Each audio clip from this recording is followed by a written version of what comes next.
धन कमाओ, लेकिन भगवान ने आपको अगर धन दिया है, अर्थ दिया है, तो उससे धर्म करो, ना कि अधर्म। अपने अर्थ को धर्म में लगाओ। वैसे तो कहते हैं अपनी जो हमारी जो हम कमाई करते हैं उसका 10वां अंश भगवान के नाम के लिए निकलना चाहिए।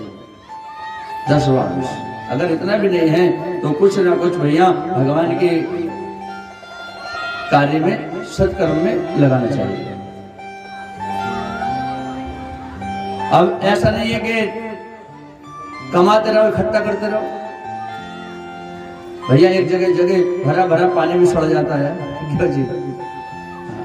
वो नहीं निकलेगा तो वो उसमें से दुर्गंध आने लगती है। एक व्यक्ति थे, थोड़ा थे कंजूस। अब जैसे यहाँ पर कथा हो रही है तो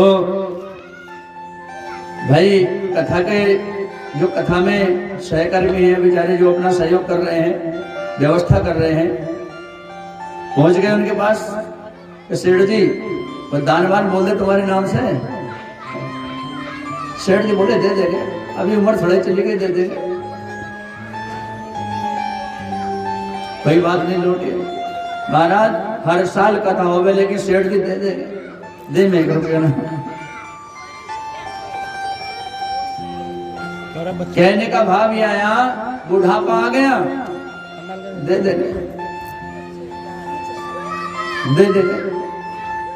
अब एक दिन की बात है, अब सेठ जी ने क्या काम किया था, अपना जितना धन कमावे तो एक दीवार में लगवा दे। उसमें दीवार में एक अलमारी बनवा रखी है और उसमें ला करके सब रख दें और बिल्कुल ऐसे प्लास्टर करवा दिया उस पर।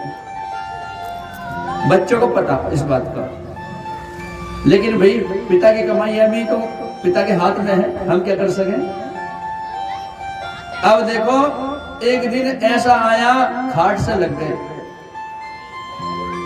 बिल्कुल अब चला फिरा नहीं जाता। अब तो मुंह से शब्द भी ना निकल पा रहा, किसी से कुछ कह नहीं पा रहे हैं, बिल्कुल पड़े हैं अचेत अवस्था में। तभी भागवत का आयोजन हुआ तो फिर आगे कमेटी वाली, अब तो लाओ तुम्हारे नाम से बोल दे कुछ हैं, अब तो लास्ट समय चल रहा है, अरे कोई धर्म कर्म कर जाओ। अब देखो अब आवाज तो मुंह से निकल नहीं रही, तो पता है बाबा जी क्या करते हैं, खाट पे पड़े पड़े इशारा कर रहे हैं, इशारे करें दीवार में है, निकलवा लो। अब देखो बेचारे वो क्या समझते, कमेटी वाले बोले उनके पुत्रों से, भैया क्या कह रहे हैं पिताजी तुम्हारे, को समझ में आना। तो बच्चे बोले पिताजी कह रहे हैं मेरे पास कुछ ना बचा, जितना था दीवार में लग गया। बच्चों ने सोचा अगर खुल गई तो पता नहीं कितना जाए, जो था वो दीवार में लग गया, बच्चों ने भी टाल दिया। इसलिए जो धर्म कर्म आप अपने हाथ से कर जाओगे वही आपका साथ देगा।